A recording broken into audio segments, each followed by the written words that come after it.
Peraí.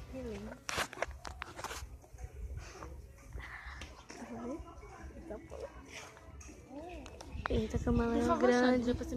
Viu? Eita, camaleão grande. Olha o tamanho desse camaleão, ó.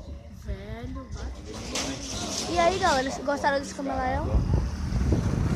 gente, esse camaleão apareceu aqui, na nossa rua, do nada, velho. Todo mundo está inspirado e também com medo de encostar, mas só não precisam mexer com ele, que ele não vai mexer com ninguém. Tchau, galera. Se vocês gostaram do camaleão, deixa o like e se inscreva no canal.